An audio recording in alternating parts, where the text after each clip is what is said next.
오늘 이야기는 서울에 사시는 30대 남성분이 보내주신 사연입니다. 과연 어떤 사연일지 이야기로 만나보겠습니다.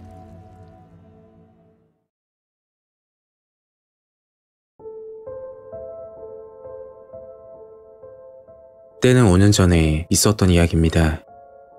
지금도 가끔 생각이 나는데 섬뜩하면서 안타깝기도 하고 세상 참 무섭다 라고 생각이 드네요. 저는 30대 후반 홍보 마케팅 회사에서 근무를 하고 있습니다. 이야기의 시작은 제가 옷가게를 방문했을 당시로 돌아가겠습니다. 그날은 은평구에 위치하는 재래시장에 설문조사를 하러 나갔을 때였죠. 먹거리를 구경하다 보니 슬슬 배가 고프길래 시장 골목 분식점에 들어가 끼니를 때우고 나왔습니다. 그리고 시장을 빠져나가려는데 저 사장님 잠시만요 하면서 저를 부르는 겁니다. 뒤를 봤더니 옷장사를 하던 남자분이었는데 저를 다급하게 부르시는 겁니다. 옷가게 사장님께 다가가니까 그제서야 알겠더군요.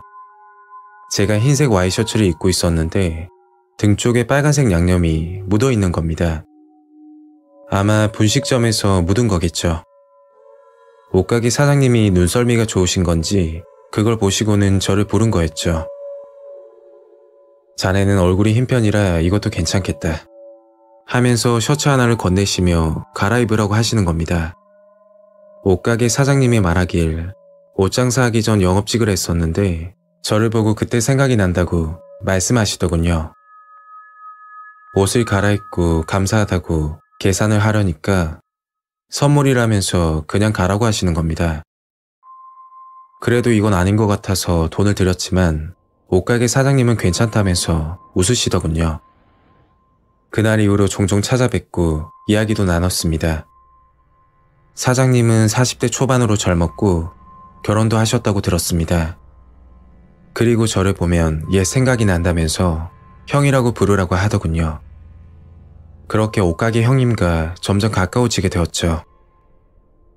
며칠 후 옷가게 근처 일이 있어서 형님께 인사도 드릴 겸 가게로 방문하게 되었습니다. 가게 안에 들어가자마자 언성을 높이며 다투는 소리가 들리더군요. 그리고는 제가 들어온 인기척을 느낀 건지 갑자기 조용해졌습니다. 옷가게 안에는 처음 보는 여자분이 계셨는데 알고 봤더니 옷가게 형님의 안사람 되시는 분이었죠. 저는 형수님에게 인사를 드리고 돌아가려는데 형수님이 집에 가봐야 한다고 먼저 나가시더군요. 그리고 형님이 조용히 다가와서 말씀하셨습니다. 오늘 시간 좀 있어? 심각한 얼굴로 이야기하셨고 퇴근 후 근처 술집에서 한잔 하기로 했죠. 그날 저녁 형님을 만나서 술을 한잔 하는데 많이 힘드신 것 같더군요. 형수 이야기를 하면서 술집에서 눈물을 보이길래 좀 당황스러웠습니다. 형님은 형수와 나이 차이가 10살이나 난다고 했고 형수가 어려서 그런지 대화도 안 될 뿐더러 결혼을 하고 나서 행복했던 적이 없었다고 하더군요.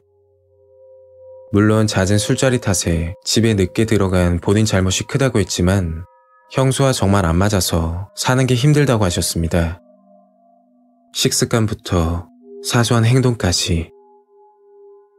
그리고 그날도 가게 안에서 형수와 다투고 있었는데 제가 찾아갔던 겁니다.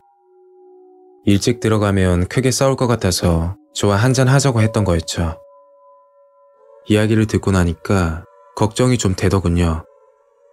형님, 이럴 때일수록 일찍 들어가셔야 하는 거 아니에요? 그랬더니 괜찮다면서 그냥 한잔 하자고 하시더군요. 옷장사를 하시면서 밝게만 보였던 형님이 그런 속사정이 있으신 줄은 몰랐습니다. 그리고 그날 밤 형님을 집에 보내지 말았어야 했을지도 모르겠습니다. 형님과 술 한잔 하다 보니까 어느새 시간이 새벽 2시가 넘어가고 있었고 시계를 보면서 이제 댁에 들어가시라고 말씀드리니까 기분도 안 좋은데 2차로 한 잔 더 하자고 하시더군요. 저도 술자리는 좋아하는 편이라서 피곤하다거나 그런 건 아니었지만 형수가 형님을 기다리고 있을지도 모른다는 생각에 걱정이 많이 되더군요. 형님, 오늘은 여기까지 하시죠. 대신 다음에 크게 한번 쏘겠습니다. 라고 자리에서 일어나는데 형님이 저를 붙잡더니 찜질방이라도 같이 가자고 하는 겁니다. 집에 들어가는 게 무섭다고 하시더군요. 저는 형님을 일으키고는 무슨 말씀하시냐고 집에 가셔서 형수랑 잘 풀라고 이야기하고 택시까지 타고 집 앞에 모셔다 드렸습니다.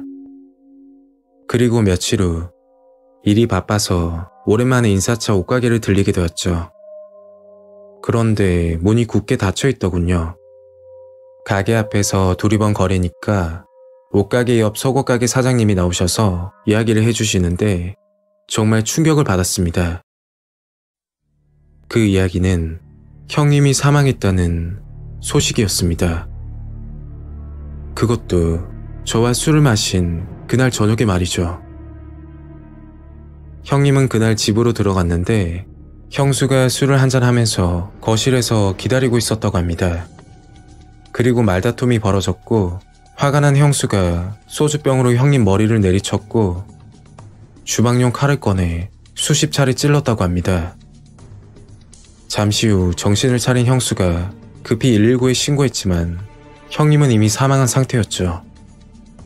사건 당일 형수가 오늘은 일찍 들어오라고 몇 번이나 전화를 했었는데 형님이 그날 늦게 들어오자 화가 나서 술을 먹고 있었다고 했죠.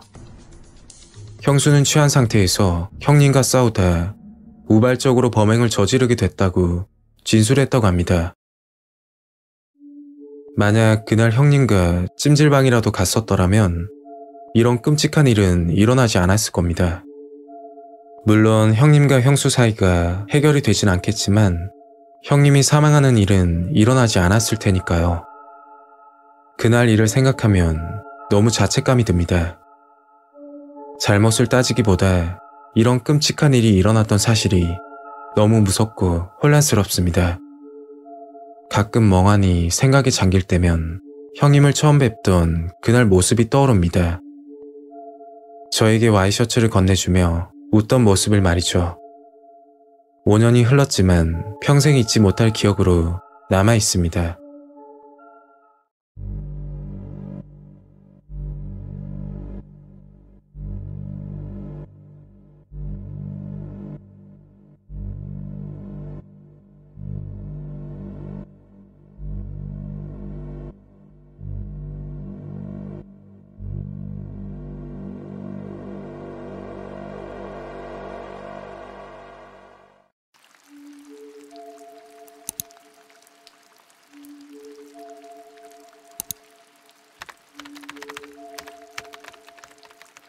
안녕하세요 시청자 여러분. 오늘 이야기는 서울에 사는 20대 남성분이 보내주신 사연입니다. 생각만 해도 끔찍할 것 같은 이야기인데요. 낮에도 이런 일이 생길 수 있다니 정말 무서운 세상입니다. 여러분들도 항상 조심하시길 바랄게요. 과연 제보자분께 무슨 일이 생겼을까요? 이야기로 만나보겠습니다. 이야기 시작 전 구독과 좋아요 부탁드리겠습니다. 그럼 시작할게요.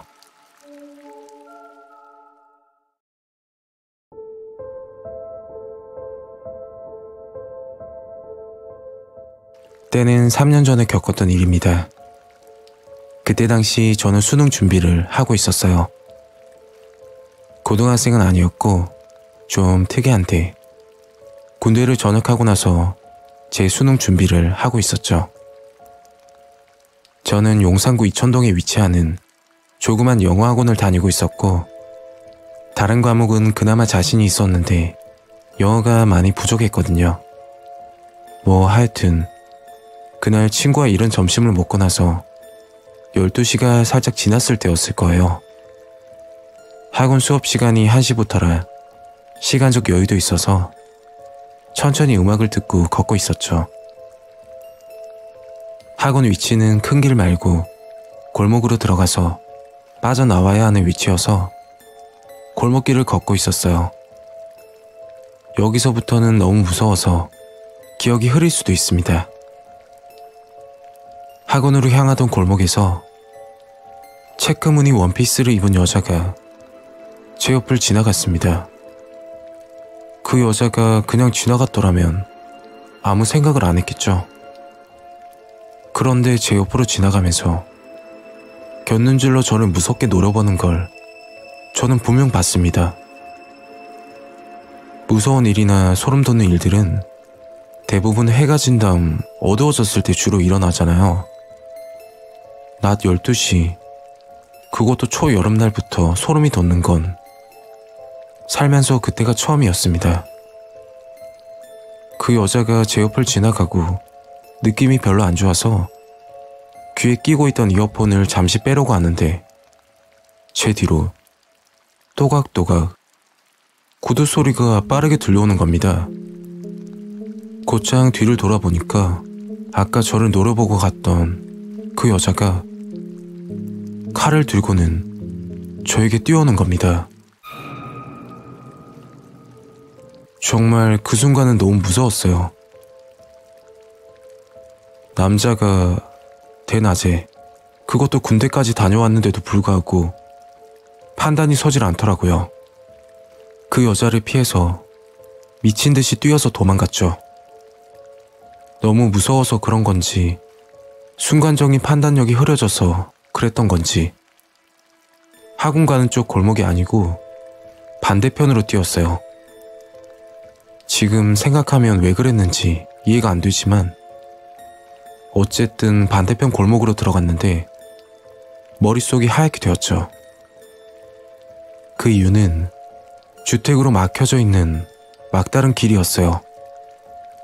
여기 좀 있다가 진정되면 나가야겠다 하고 숨을 돌리고 있었는데 또각또각 거리면서 미친 듯이 뛰는 구두 소리가 들렸어요.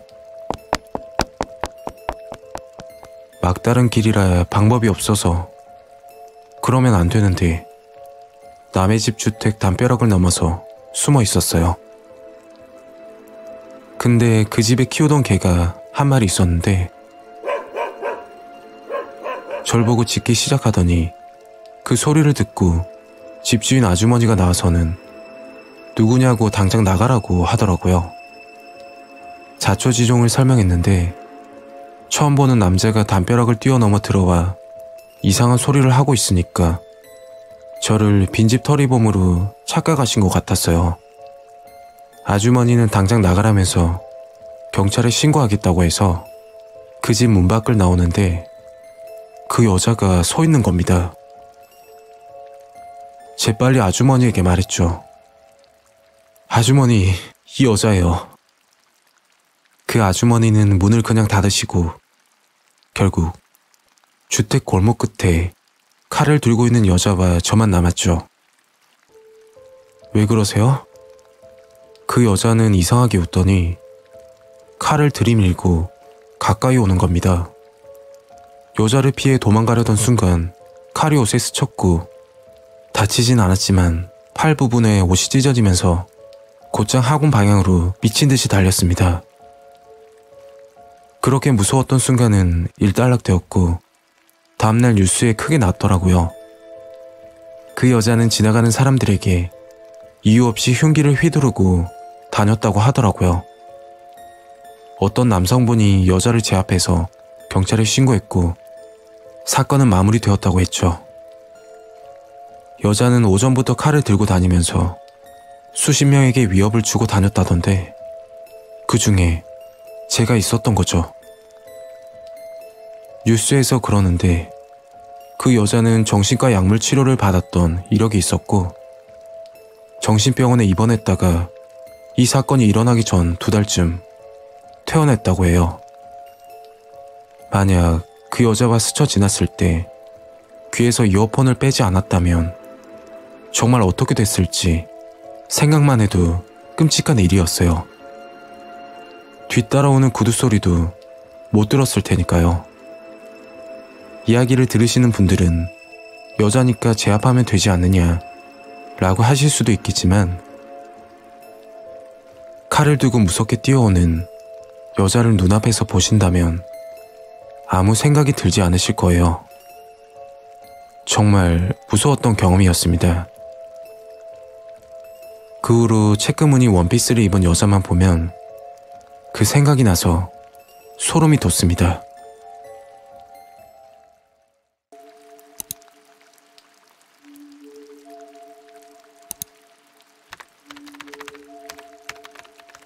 안녕하세요 시청자 여러분. 오늘 이야기는 진주에 사는 20대 남성분이 보내주신 사연입니다. 화상 채팅을 하다 벌어지는 이야기인데요. 남성분들은 알고 계시는 분들도 계시겠지만 모르시는 분들도 있을 수 있으니 영상을 보시고 꼭 조심하길 바라는 마음입니다. 과연 제보자분께 무슨 일이 생겼을까요? 이야기로 만나보겠습니다. 이야기 시작 전 구독과 좋아요 부탁드리겠습니다. 그럼 시작하겠습니다.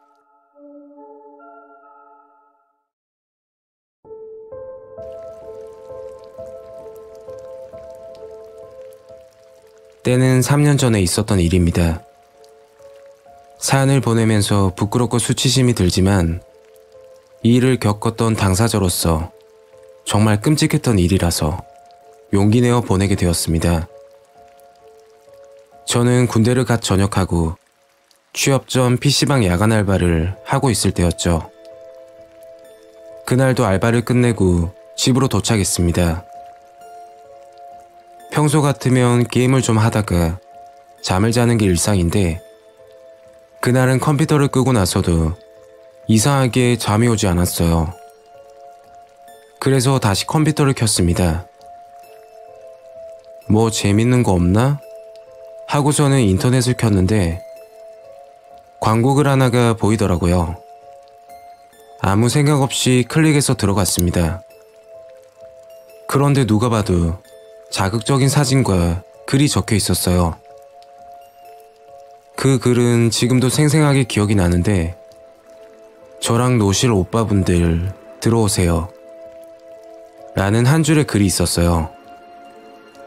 한창 혈기왕성한 나이기도 하고 그냥 궁금해서 들어갔는데 화상 채팅 비슷한 방으로 자동 연결이 되더군요.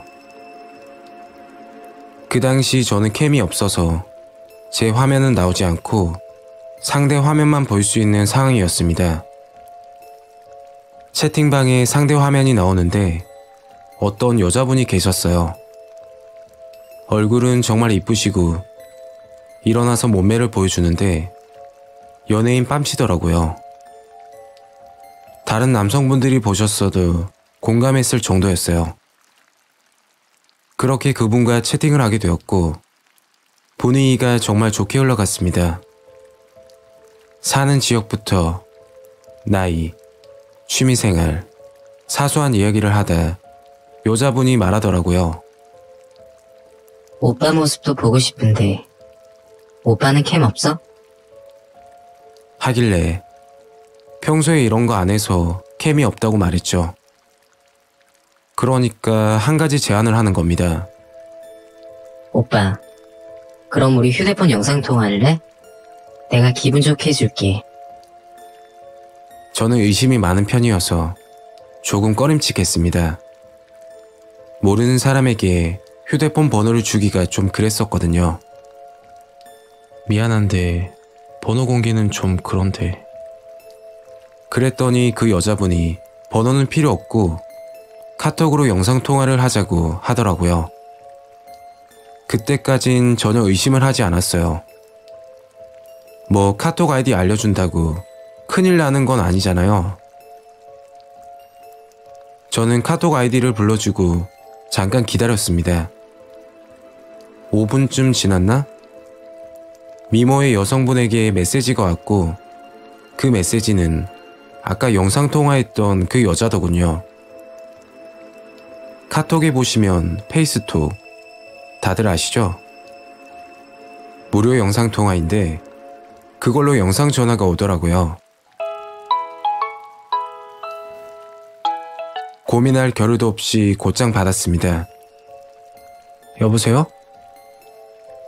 오빠 귀엽네. 이런 거 처음이야? 하면서 통화를 시작했는데 오빠 소리가 잘 안 들리는데 파일 하나 보내줄 테니까 설치해. 그럼 소리 잘 들릴 거야. 하길래 그 여자분이 준 파일을 휴대폰에 설치했습니다. 오빠 내가 기분 좋게 해줄 건데 바지 좀 벗어봐. 그 순간은 뭐에 홀린 건지 아무 생각 없이 시키는 대로 했고 서로 얼굴을 보며 시간을 가졌죠. 10분 정도 지났을 거예요.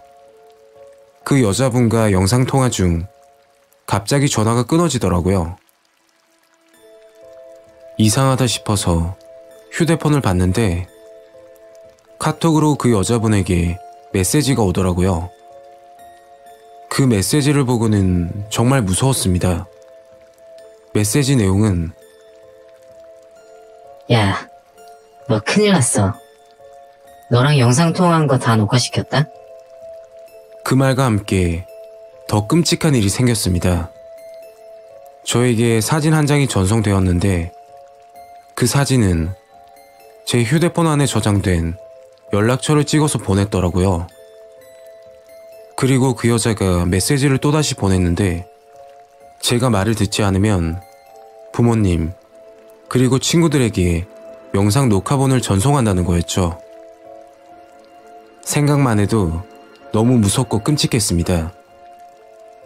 부모님은 그렇다 쳐도 제 친구들이 그 영상을 본다면 뭐라고 생각할까요? 정말 창피하고 친구 얼굴 보기도 민망하지 않겠습니까? 그래서 그 여자분께 잘못했다고 사정을 하니까 그럼 내가 불러주는 계좌로 500만 원만 보내. 라고 말하더군요. 이제 군대 전역하고 PC방 알바로 용돈벌이 중인데 500만 원이란 큰돈이 있을 리가 없었어요. 그날 알바를 하면서도 그 여자분께 카톡으로 빌고 빌었습니다. 동영상 좀 지워달라고요. 끝내 나온 결과는 내일까지 300만 원만 입금하면 지워준다고 했죠. 저는 PC방 사장님께 다음 달 급여를 갑을 받고 모자란 돈은 인터넷 소액 대출을 받았습니다. 그렇게 300만 원을 마련해서 입금했죠. 그러자 그 여자분이 말이 또 바뀌더라고요. 생각해보니 300으로는 안 되고 100만 원 더 입금하면 지워준다고 하더군요. 결국 돈을 구하지 못했고 가족과 지인들에게 동영상을 전송했다고 말했죠. 그 순간은 앞으로 친구들 얼굴을 어떻게 봐야 할지 미치는 줄 알았답니다. 때마침 친구에게 전화가 왔죠. 야, 이 동영상 뭐냐? 얼굴은 너 같은데 처음 보는 번호인데 누군지 알아? 수치심이 들었지만 오래된 친구라 이해해주겠다 싶어서 솔직하게 터놓았죠. 그러니 친구가 하는 말이 보이스피싱 사기 수법이라고 하더라고요. 곧장 인터넷을 검색하니 저와 비슷하게 당하신 분들이 꽤 많았어요. 한 가지 확실한 건 아무리 돈을 입금해도 동영상은 안 지워준다고 하더군요. 그리고 한국에서 하는 게 아니라 해외 서버로 접근해서 경찰에 신고하더라도 잡기 힘들다고 나와 있었어요. 휴대폰에 해킹 어플을 설치하게 해서 연락처를 빼간다고 하더군요. 저는 솔로이고 어려서 그렇다 하지만 결혼하신 분이나 직장 다니시는 분 경우에는 큰일이겠더라고요. 정말 좋은 경험했다고 생각하고 두 번 다시 모르는 번호로 오는 문자나 이상한 주소는 들어가지 않게 되었습니다. 겪어보시면 정말 무섭다고 느끼실 겁니다.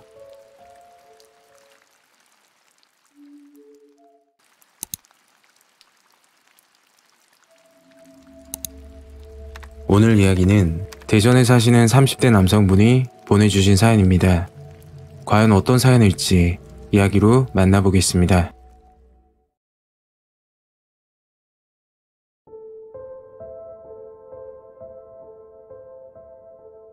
때는 5년 전 만남 사이트를 이용하다 있었던 이야기입니다. 아직까지도 화가 나고 제 자신이 바보 같습니다. 정말 이해가 안 되시겠지만 그땐 콩깍지가 단단히 씌었던 것 같습니다. 제 직업은 건설 현장에서 일용직을 하고 있습니다. 친구와 용돈을 벌기 위해서 시작한 일이 직업이 되어버렸죠. 몸은 고되고 힘들지만 한 가지 목표가 있었습니다. 돈을 모아서 행복한 가정을 꾸리는 것. 물론 돈이 없어도 가능은 하겠지만 직업도 변변치 않고 외모도 떨어지는 저에게는 사실상 불가능에 가까운 거였죠. 아버지는 어릴 적 돌아가셨고 어머니 혼자서 저를 키우셨는데 얼른 결혼해서 손주 보고 싶다고 늘상 이야기를 하셨습니다. 한마디로 제 목표이자 어머니도 간절히 원하시는 부분이었죠. 2017년 여름, 그 당시 대전 탐방동 근처 신축 빌라 공사 현장에 투입되고 있을 때였죠. 그날 새벽 반장님에게 전화가 왔습니다. 민수야, 오늘 작업 안 되니까 푹 쉬고. 일어나서 창문을 열어보니 장대비가 쏟아지더군요.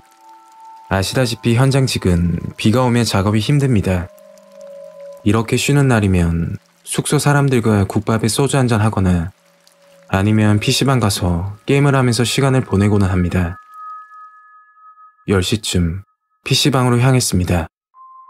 평소 게임을 즐겨 하지 않아서 인터넷 검색을 하고 있었죠. 그때 컴퓨터 오른쪽 모서리 부분에 광고 하나가 뜨더군요.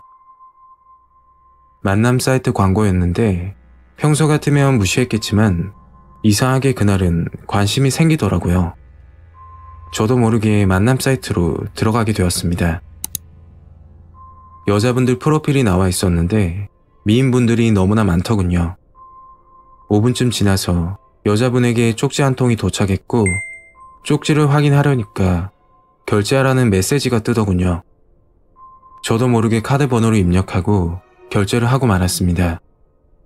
쪽지의 내용은 저와 대화하고 싶다는 내용이었고 결국 한 여자분과 카톡 아이디를 주고받게 되었습니다. 여자분 나이는 20대 후반이고 쇼핑몰 사업을 하고 있다고 하더군요. 카톡 프로필 사진을 보니까 연예인 뺨치는 미모였습니다. 그리고 제 직업을 물어보길래 부끄럽기도 했지만 솔직하게 이야기했습니다. 제 생각과는 다르게 더 좋아하시더군요. 그날 이후로 제 일상에는 많은 변화가 생기기 시작했죠. 쉬는 날에는 종일 휴대폰만 보고 있고 일하면서도 수시로 카톡 메시지를 확인하기까지 했습니다. 일하고 밥 먹고 자는 시간 외에 늘 여자분과 메시지를 주고받았죠. 한 달쯤 지나 저는 여자분에게 푹 빠지게 되었고 목소리가 궁금해지기 시작했습니다. 여자분은 사귀는 사이도 아닌데 통화는 힘들다고 하더군요. 그때 무슨 용기인지 모르겠지만 카톡 메시지로 고백을 하게 되었습니다. 진심을 담아서 장문으로 고백했죠. 한참 동안 답장이 없던 여자분에게 카톡 메시지가 오더군요. 저한테 어떻게 하는지 보고 결정할게요. 네, 정말 잘해줄게요. 진심이에요. 그리고 다음날 점심시간에 식사를 하고 있는데 여자분에게 카톡 메시지가 왔습니다. 쇼핑몰 직원들과 점심을 먹으러 나왔는데 신용카드를 잃어버려서 난감하다는 연락이었습니다. 그리고 계좌번호를 불러주면서 5만 원만 빌려달라고 하더군요. 급하다고 하니까 아무 의심 없이 돈을 송금했습니다. 그 당시 저는 제 인생에서 이런 여자는 두 번 다시 없다라는 생각뿐이었고 잘 돼서 결혼까지 생각하고 있었으니까 투자라고 생각을 했던 것 같습니다.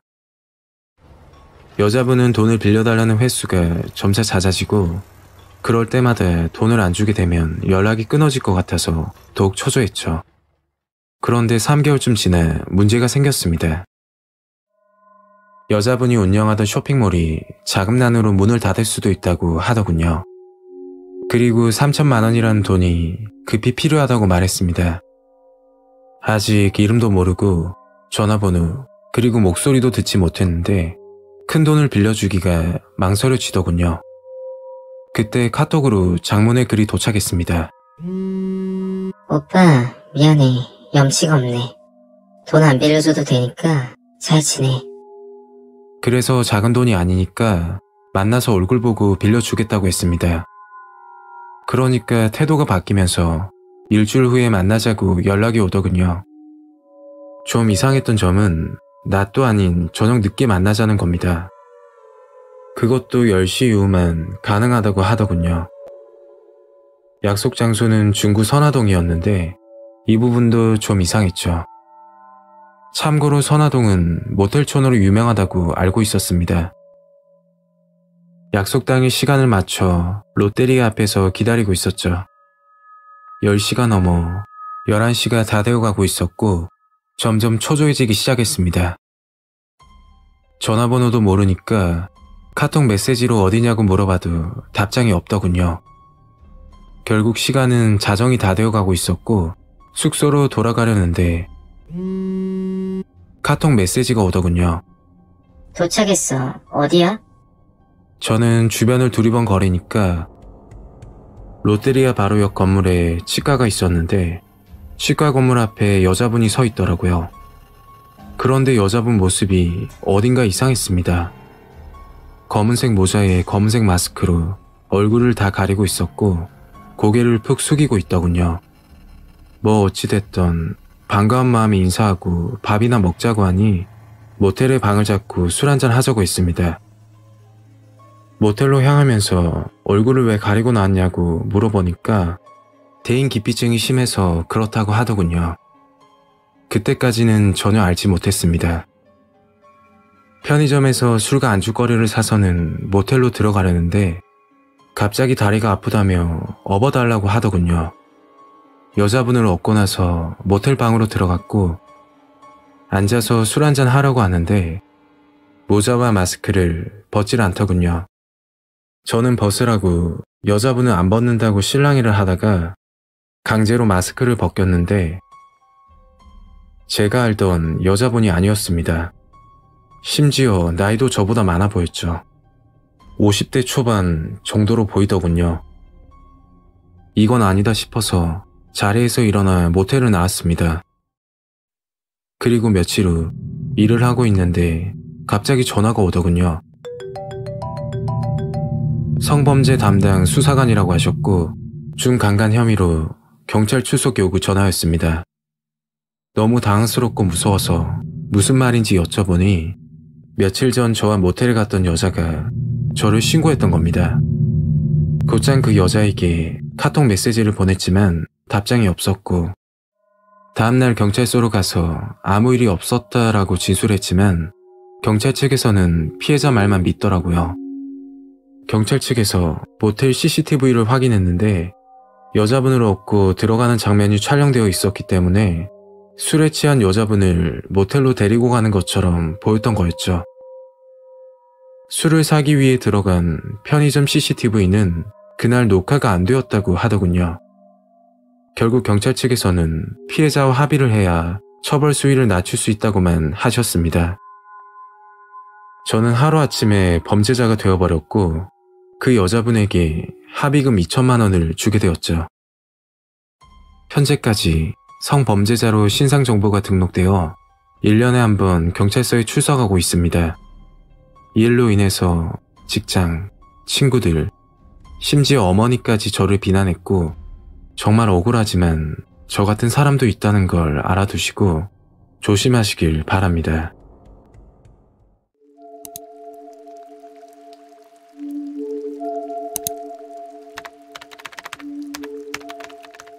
지금부터 시작하는 이야기는 저의 시어머니에 관한 이야기예요. 현재 결혼 5년 차이고 아들이 한 명 있습니다. 하지만 결혼 전부터 문제가 많았답니다. 무섭기도 하고 황당하기도 해서 제보를 하게 되었어요.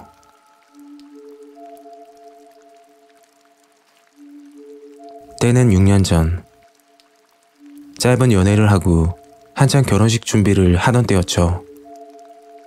저희 부부는 금전적으로 여유롭지가 않아서 남들처럼 좋은 곳에서 결혼식은 하지 못했어요. 그리고 신혼여행도 아직 못 갔죠.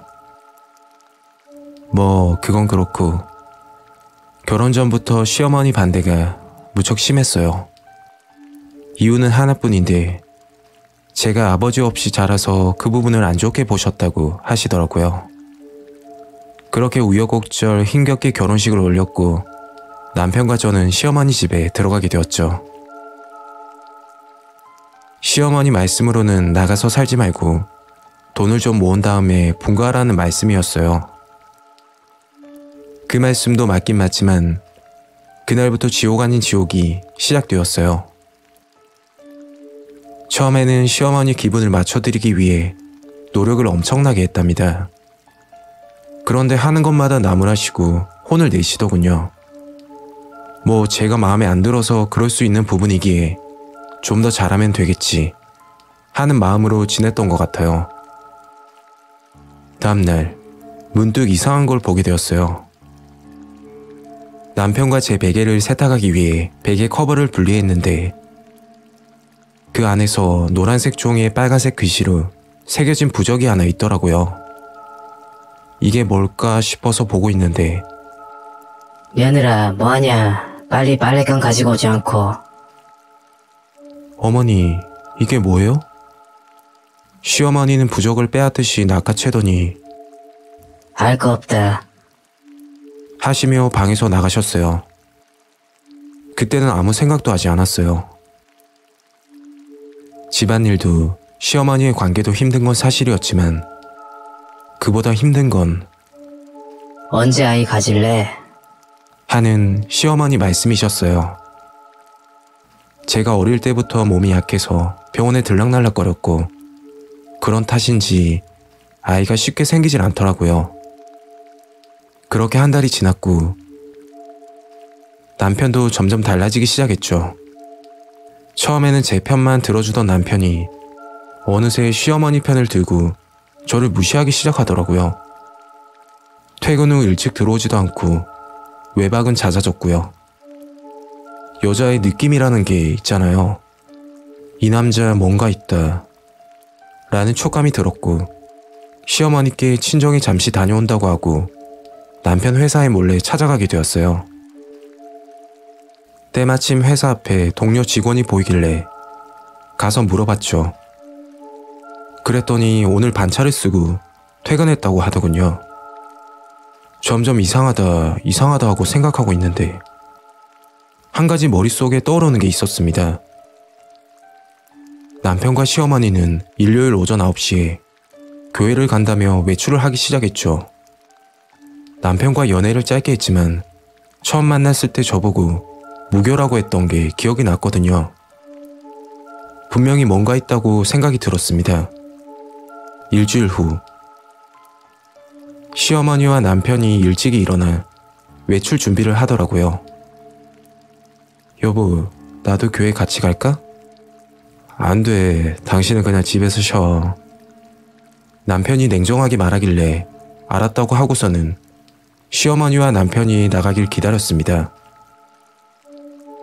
잠시 후 문을 닫고 나가는 소리가 들렸고 저는 곧장 남편과 시어머니를 뒤따라갔죠.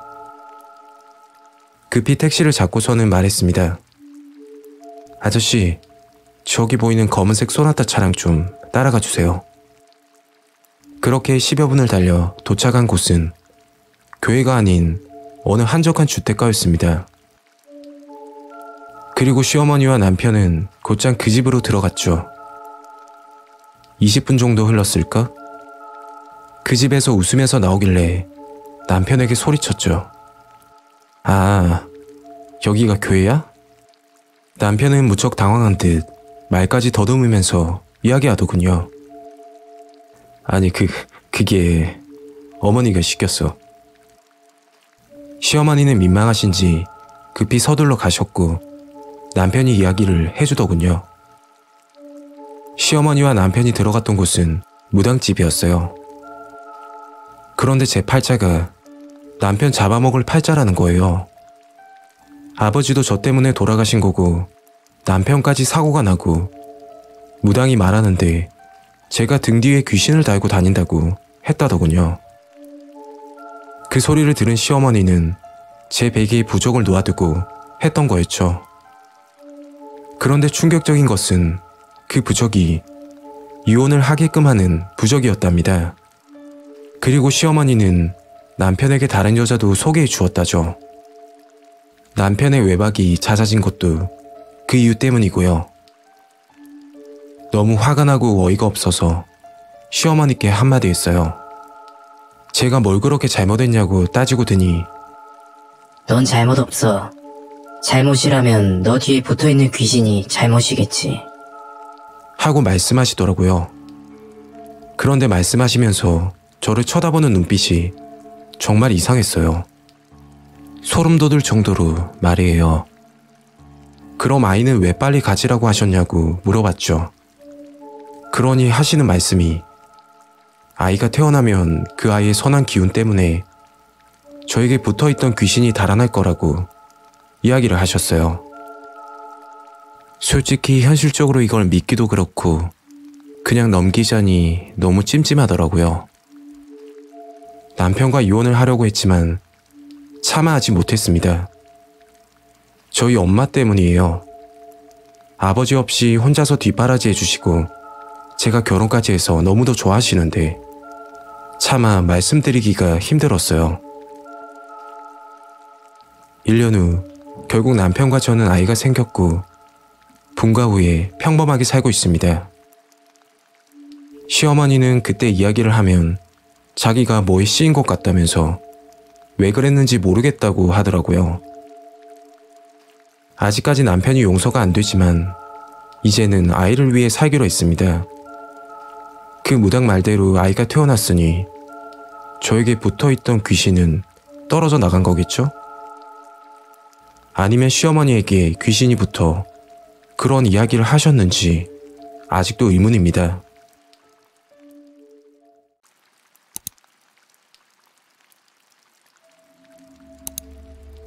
오늘 이야기는 인천에 사시는 30대 남성분이 보내주신 사연입니다. 정말 큰일 날 뻔하셨던 일인데요. 앞으로 정말 조심하시길 바랍니다. 과연 제보자분께 어떤 일이 일어난 건지 이야기로 만나보겠습니다.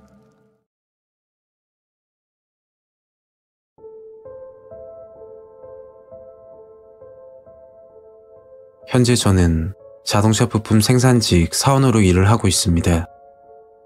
기술도 없고 배운 곳 없는 제가 마지막으로 택한 직업이라고 할 수 있죠.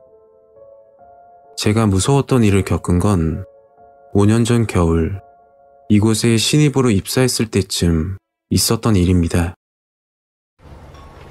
생산직 공장에 신입으로 입사하고 선배님께 업무를 한참 배울 때였습니다. 이틀간 업무에 대해 알려주셨고 하루 종일 이야기를 하다 보니 자연스레 가까워지게 되었습니다. 그 당시 저는 30대 초반이었고 그분은 저보다 한 살 많다고 편하게 진수 형이라고 부르라고 했고 퇴근 후에 술도 한잔 할 만큼 친해졌죠. 그날도 여느 때와 마찬가지로 출근해서 작업복으로 갈아입고 있는데 진수 형이 들어오더군요. 야, 크리스마스 얼마 안 남았는데 여친 안 만드냐? 저와 진수 형, 둘 다 여자친구가 없었고 저 같은 경우에는 빚을 갚아야 하는 처지라서 여자친구 만날 상황도 아니었습니다. 진수 형은 크리스마스 전 여친을 소개해 준다면서 시간을 비우라고 하더군요. 토요일 주말 저녁 집에서 쉬고 있는데 진수 형 전화가 오더라고요. 야, 지금 준비하고 10분 이내로 나와라. 네? 지금요? 결국 진수 형과 인천 터미널 앞에서 만나기로 약속을 잡았습니다. 여자 만날 처지는 아니었지만 혼자서 주말을 보내는 것보다는 괜찮을 듯 싶어서 평소에 바르지 않던 비비크림까지 바르고 나름 꾸미고 나왔죠. 약속 장소에 도착하니 진수 형은 보이지 않았습니다. 휴대폰을 들고 진수 형에게 전화하려는데 반대편에서 걸어오는 진수 형 모습이 보이더군요. 야, 왔냐? 형이 있잖아. 죽이는데 알아놨다. 저와 진수 형은 택시를 탔고 5분 정도 지나 목적지에 도착했습니다. 형이 말한 곳은 클럽이었죠. 평소에 좋아하는 것도 아니고 20대 초반에 딱 한 번 가본 기억이 있습니다. 다른 클럽은 30대부터 출입 금지인데 여기는 30대 초반까지 가능하다고 하더라고요. 그때가 저녁 10시가 다 되어가고 있었고 입장을 하기 위해서 사람들이 줄을 서서 기다리고 있었죠. 거의 1시간 정도 더 기다려서 드디어 들어갔습니다. 클럽에 들어가자마자 테이블에 앉아서 술을 주문했고 맨정신으로는 놀지도 못할 것 같아서 술을 급하게 마셨습니다. 급하게 마셨던지 속이 좋지 않았고 취기가 갑자기 올라오더군요. 무슨 자신감인지 스테이지로 나가 춤을 췄고 제 앞에 있던 여자분과 스킨십까지 하게 되었죠. 결국 그 여자분과 인연이었던 건지 여자분 일행이 나가서 술을 한잔 하자고 했습니다. 신기한 게 2대2로 짝도 맞는 거였죠. 클럽에 들어가고 불과 1시간도 안 돼서 일어난 일이었고 그때까지는 뭔가 일이 잘 풀린다고만 생각이 들었습니다. 여자분들과 클럽에서 나와 근처 술집으로 들어갔고 기억은 안 나지만 술을 꽤 많이 먹었습니다. 형 먼저 들어간다. 둘이 좋은 시간 보내. 하고서는 여자분과 같이 나가시더라고요. 시간을 보려고 휴대폰을 봤더니 배터리가 없어서 휴대폰이 꺼졌더군요. 뭐 휴대폰 쓸 일이 있나 싶어서 주머니에 넣고 제 옆에 있는 여자분에게 물었습니다. 저희도 슬슬 일어날까요? 그러니까 여자분은 방 잡고 술 한잔 더 하자고 이야기를 하더군요. 그래서 근방에 보이는 모텔로 걸어가고 있으니까 여자분이 아는 모텔이 있다고 그리로 가자고 하더군요. 그리고 갑자기 지나가는 택시를 잡더니 부평동 모텔촌으로 가달라고 이야기했습니다.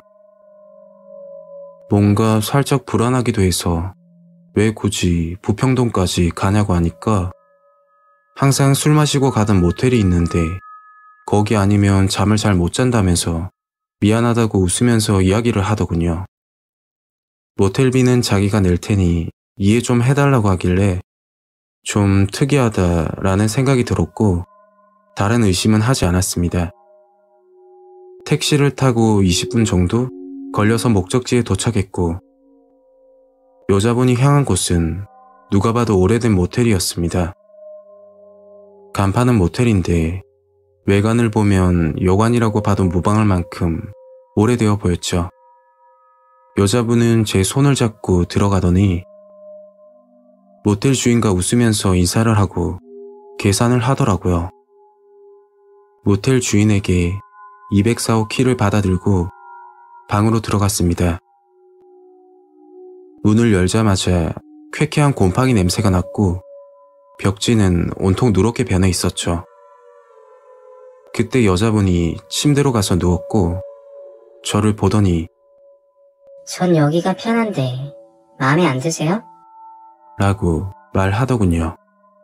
그리고 침대로 오라고 손짓을 했습니다. 저는 긴장을 한 탓인지 화장실 좀 다녀온다고 했고 화장실로 향하니까 다급하게 뛰어와서 저를 붙잡더라고요. 그 순간 너무 놀랐습니다. 왜 그러시냐며 물어보니까 여자분이 갑자기 배가 아프다고 하셨고 먼저 화장실 좀 쓰신다고 하더군요. 10분쯤 지나서 여자분은 나오셨고 저는 화장실로 들어갔습니다. 그리고 소변을 보고 손을 씻는데 뭔가 이상했습니다. 그게 변기 뚜껑이 올라가 있는 거였죠. 여성분이 변기 뚜껑을 올려서 볼일을 보진 않잖아요. 갑자기 등 뒤로 서늘한 느낌이 들더군요. 손을 씻는 척하면서 화장실 거울 모서리 쪽을 봤습니다. 그 당시 기분은 정말 온몸에 소름이 돋고 몸이 굳는다고 해야 될 정도로 무서웠습니다. 화장실 거울 모서리 쪽에 사람 형체로 보이는 검은색 그림자 실루엣이 보이는 겁니다. 거울 속 위치는 분명 샤워 부스 쪽이었습니다. 여기서 소리를 지르거나 이상한 행동을 했다가는 정말 큰일 나겠다 싶어 손을 씻고 아무렇지 않은 척하며 화장실을 나왔습니다. 여자분은 계속 침대로 올라오라고 했고 제 머릿속에는 여기서 빠져나갈 생각만 하고 있었죠. 저 담배가 떨어져서 잠깐 편의점에 다녀올게요. 하고서는 나가려고 하는데 에이, 안 속네. 오빠, 나와. 얘 도망간다. 그 소리를 듣자마자 문을 박차고 미친 듯이 뛰었습니다. 무사히 집으로 들어왔고 곧장 진수 형에게 전화했죠. 그리고 진수 형에게 끔찍한 이야기를 듣고 말았습니다. 진수 형과 함께 나갔던 여자분 말투가 조금 특이해서 한국 사람 맞냐고 장난을 좀 쳤다고 합니다. 그랬더니 여자분 표정이 바뀌고 연변 사투리를 쓰면서 입에 담지 못할 욕을 했다고 하더군요. 그리고 가방에서 칼을 꺼내길래 급하게 도망갔다고 합니다. 진수 형이 집에 오자마자 저에게 전화를 수십 통 했는데 전화기가 꺼져 있어서 걱정했다고 말을 하더군요. 현재도 진수 형과 같은 회사를 다니고 있고 그때 생각만 하면 진수 형도 무섭고 끔찍하다고 하더군요. 모텔로 유인한 여자, 그리고 화장실에 있던 남자, 모텔 주인, 전부 한 패거리였던 것 같습니다.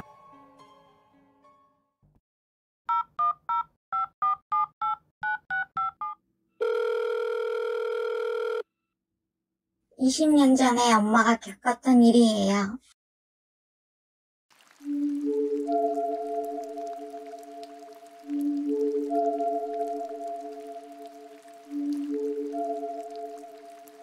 지금부터 시작한 이야기는 20년 전 저희 어머니가 일을 하시다 들으셨던 이야기예요. 저도 이야기는 어머니께 들었고 세상 참 무섭구나 라고 느끼게 된 이야기입니다.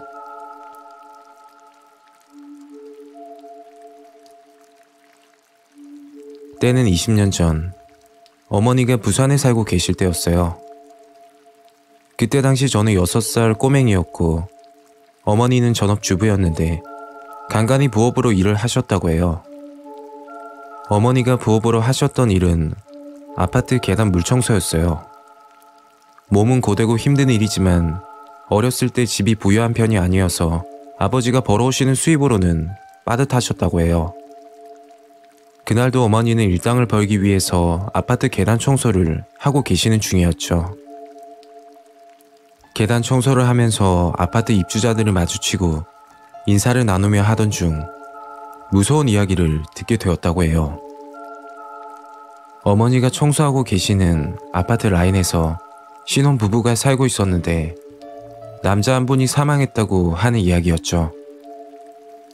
그때는 청소 중이라 자세한 내용은 듣지 못했지만 사람이 사망했다는 이야기가 나오니 어머니는 찜찜하고 무서우셨다고 하시더라고요. 결국 청소일을 끝마치고 자세한 내용을 듣게 되셨다고 했죠. 그날 일을 끝마치고 집으로 들어오셨고 아버지와 심각한 이야기를 나누시더라고요.